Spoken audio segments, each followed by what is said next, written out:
This day has been full of twists and turns. It's been a roller coaster day of news and updates, and I guarantee you guys wouldn't have seen these stories coming today. So I hope you guys enjoy the video. Show some love right now. I'm still ill, so apologies if I'm sounding a little bit muffled. So I hope you guys can appreciate the efforts right now. But right now, we have to discuss the breaking story of this afternoon. As we have learned that currently we are set to sign Brightons for Buonanotte on a loan deal.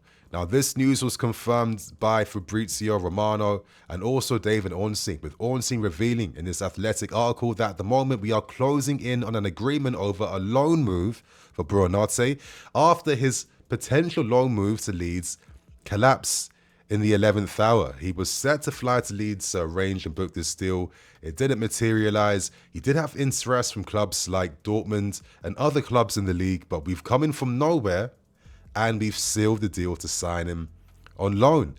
It's a really fascinating story. A lot of us knew today that we were in the market to sign replacements for Xavi Simons, which I'll discuss later on in this video, and that we would be surprised. Now, could Buonanotte be another Cole Palmer in the making? Who knows? The fact that we're not signing on a permanent deal doesn't give me too much confidence at the moment, but we know with these loan types of deals, there could be an option to buy included, potentially obligation to buy.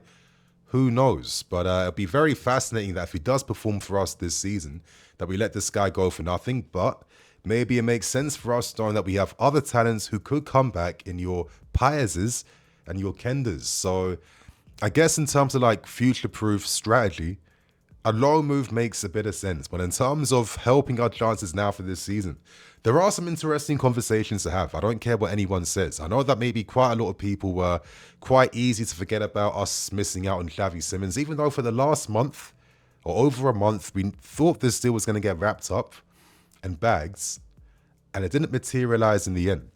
We learned that there were going to be some shock targets and alternatives later on, but I don't think anyone foresaw that Buonanotte, who, listen, he had a respectable loan spell with Leicester City last season, but again, he's still young. He's only turned 20 years old. He had like 14 starts last season, 17 sub appearances, I think 5 goals, 2 assists.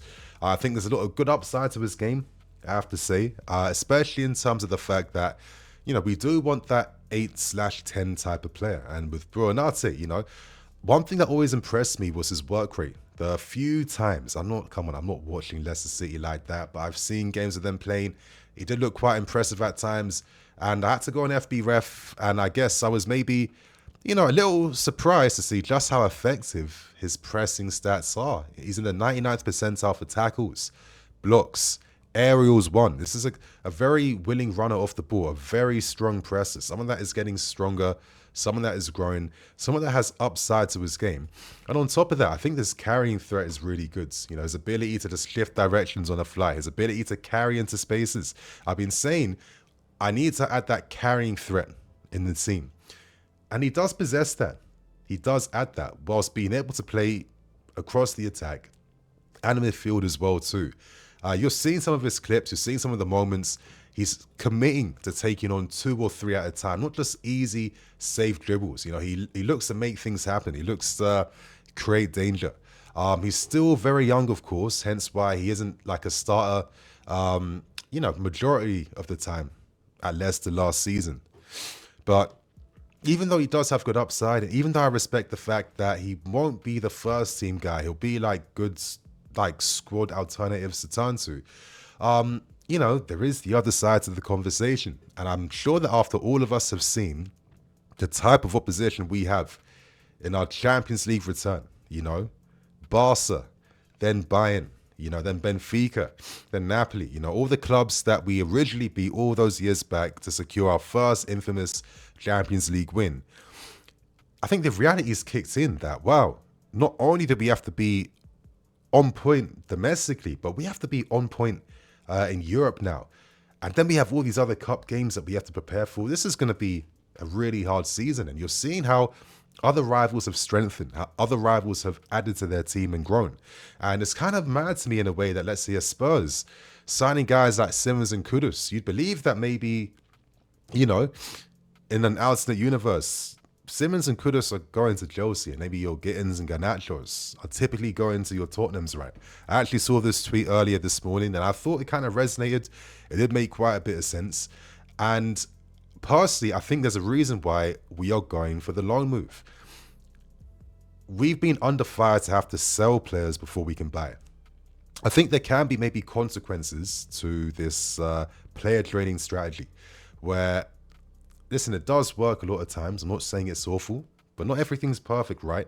Not everything's foolproof. And we found ourselves in a position this summer where, even though we had the money, we aren't able to spend how we want to because we have to abide by PSR and we have to abide by the UEFA FFP rules as well, where we need to record a positive profit to register players for our Champions League campaign.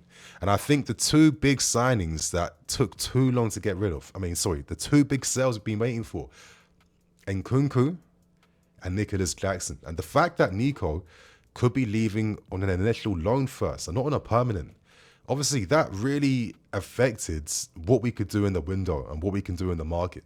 And I think realistically, come on, if you're missing out on Simmons, realistically, you've got no chance for Firmin because Barca aren't going to be selling him for less than what Spurs bought him for. And then outside of those two options, who else is there really on the market left, right?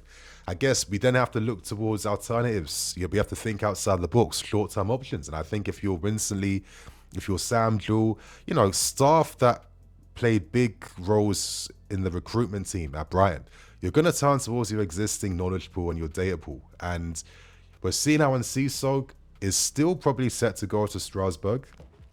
And you can see why they've turned towards Buonanotte as well, because they think, well, you know what? If the guy does perform for us and does something here, then I don't know, is there a potential deal we can get wrapped up in the future, right? Let's watch the space. Let's see what happens. But you know what?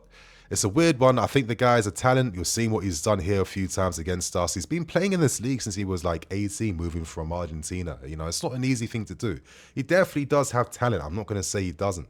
But the other side is that we still need yet again another, potential FC recruitment, Is that going to help us reach our objectives now? After the fan base has seen us become world champions, yeah? We're winning a few things right now. I guess we wanted to see maybe some continued progression towards, bettering our chances at winning. But it has felt like if there's one thing we've seen this summer, we don't want to overpay or overspend for quality or talent. And we've told ourselves, and I think we saw this originally with Ekitike, right? We were the first ones in for him. We could have got it wrapped up, but we don't want to pay the price. We wanted to pay a lot less for him. He's now gone to Liverpool, and the guy looks absolutely clear. I'm not saying that I'm not happy with Joao Pedro's or Co, but what I'm saying is that we haven't really shown any ambition to materialize our number one, number two targets in most of the positions that we signed in the summer window. Not all of them. Hato being number two to House and Calm. Liam Delap was there for a minute as well. Cool. But we haven't really showcased that type of, financial type of, what's the word I'm looking for? Confidence. I can't think right now. I'm still a bit ill, you guys. And all I hope is that it doesn't end up biting us in the ass as this season goes on. So there's some of my reactive thoughts on this story. Come on. It's not like Buonanotte has been on my mind the last few weeks or months. Yeah, it's just my initial thoughts right now. Another thought I have to just get out quickly too. What does it say about the academy? You've got guys like Tyreek George, who's attracting a lot of interest, but you'd rather go for a Brighton loanee compared to just using what you have already and giving him another chance in the team. Even Reggie Walsh, I know he's still quite young, but come on, you're seeing with all the young talents in the league right now, if you've got the quality, you should get the opportunities. But it does seem like if you're an academy grad, you're still not really seeing the same way compared to what the market can offer. So share your thoughts and opinions on this story, my friends. I'm sure you guys got a lot to say about what's going on. So right now, let's move on to the next report. And obviously, there was no way I wasn't going to discuss the news that we learned this morning of Spurs beating us the race to sign Xavi Simons. They've agreed a package 60 mil fixed fee, 10 mil add-ons. You know all this stuff here right now. It's the second top target we lost out to Spurs in this summer, with Kudus being the other one that we weren't even able to really make the bid for yet because, similar pattern. We are unable to sell in time first to ensure that we can place the bids for these targets. And if other clubs have the money, then you're going to go for it, right?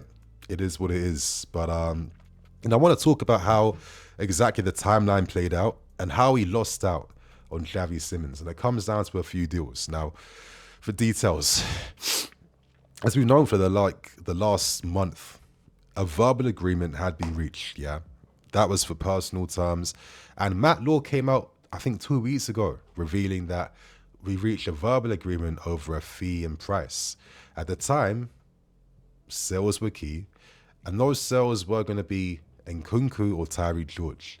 Now, Ornstein released a really good tweet not too long ago, just kind of detailing the fact that maybe either one of Tyreek or Nkunku going to RB Leipzig was a lot more important than all of us originally gave credit towards, yeah? And that's because my impression is they would have been helpful in terms of a player trade style deal where RB are signing for the price they want to get for our guys, which allows us to then get a Xavi Simons. But, because RB were lowballing for Nkunku, nothing materialized, and then Milan gave a bit better offer, and then Nkunku wanted them. Nothing came from that. And, of course, RB haven't presented anything close to the money that we would want to sell Tyreek George. So that was ultimately the reason why we had lost out, because similar to Kudus, and to remind you guys, the only verbal offers we made, not official ones, included offering players like Dewsbury Hall and others, which West Ham said no to as they wanted the full amount of money. We essentially did something similar with RB Leipzig, and that was why we were unable to find a way to secure a deal for Xavi Simons. I think this then alerted Tottenham that something could be done here, especially because they have the funds, they got the money to splash out, especially after missing out on Eze. They came in quickly. Simons was in London. He was in Tottenham the entire time. And no 11th hour bids came from us because, to be honest, I don't think we have the money. That's the reality. Now that we have to abide by, UEFA FFP rules to register players with the Champions League, we don't have the money to splash out in time because we didn't get the sales that we needed. And that has been maybe like the only disappointing thing about this window. When there was access to those top quality players who, I think they're ready alongside your Palmers and your Enzos and your Caicedos. You don't have to wait another 2 years to see if they're ready. They're kind of ready-made in terms of how they fit in with what the squad has right now. It's a shame that you're missing out on talents like these two to Tottenham. That's the mad thing. But that's been the reality of this window. And yes, we never officially placed an offer because what was the point of placing one when you know that nothing can materialize when your verbal offers weren't met? Obviously, we were annoyed that RB kind of went and backtracked on the initial offer because they would if Tottenham can satisfy their financial demands. And this is why Xavi Simons has gone to Spurs. Yeah, man, it's... it is what it is, I guess. We have to accept it now.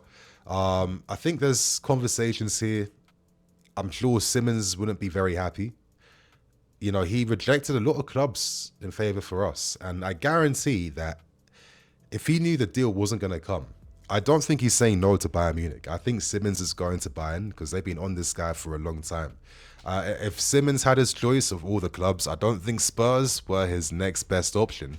But this is kind of the only move he had left, considering how long we kind of just messed him around. We got the verbal agreement. We told him to be patient, to wait. But in the end, financially, the money wasn't really there. And I think it explains why our next best move right now is a long move for a Brighton youth player who they weren't even planning to keep in their first team, who they still want to see develop elsewhere. I think that is quite a telling sign behind what we can do in the market. And I think a lot of us will feel ultimately, what did securing Champions League football and all these things really do in terms of giving us the, what's the word I'm looking for? giving us those upgrades in the window, giving us that ambition in the window. All this talk of, oh, we'll splash money for the right guys if the right options are available, or Chelsea are looking at this top guy, that top guy, that top guy. The reality paints a completely different story, right? And nothing materialized from that at all. So yeah, that's the end of things. Final little bit of context of this story. And another reason why no other bids were made, even though, I don't know what reports are saying. Some are saying we could have done it. I don't think we could have.